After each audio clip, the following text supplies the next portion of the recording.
Quan nosaltres vam dir que faríem un cos sense talent i que seria, per el llenguatge de la nostra companyia, tornar al cos, per nosaltres tornar al cos no és algo literal, no és algo de posar el cos tal qual, sinó és posar el cos al treball de la maquinària de ficció, que per nosaltres és el teatre.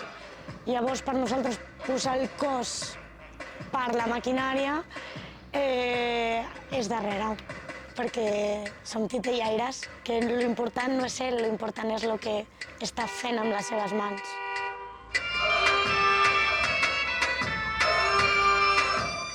Primer de tot hi ha una necessitat d'aquesta tecnologia plàstica, en el fons, en la qual aquest titellaire es protegeix. Nosaltres partíem d'un concepte, un mite grec, que és el mite de Epimeteu.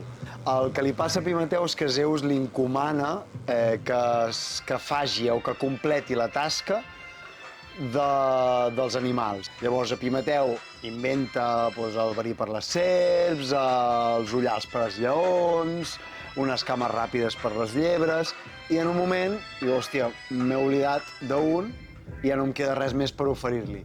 I aquest que s'ha oblidat és l'ésser humà.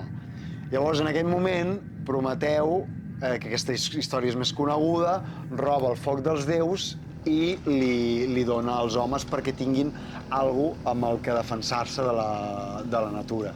Llavors fèiem aquest símil amb el titellaire que d'alguna manera utilitza tota la tecnologia per defensar-se d'aquest món que l'està mirant, d'aquesta audiència.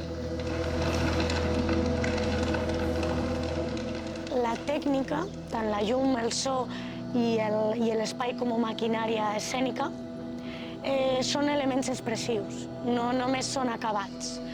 Llavors, aquí al canal el que hem fet és creació.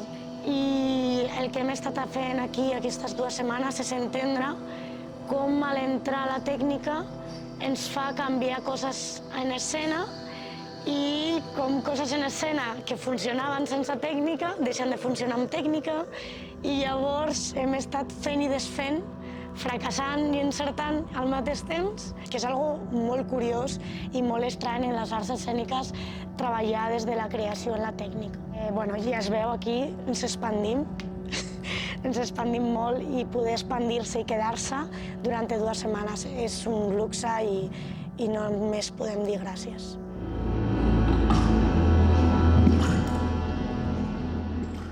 I després, crec que és molt interessant també fixar-se en com el públic articula el relat, perquè a vegades no és tant veure què ha agradat, què no ha agradat, què és lent, què és ràpid, sinó també de cop les paraules que fa servir la gent, per exemple. Si en lloc de fer servir la paraula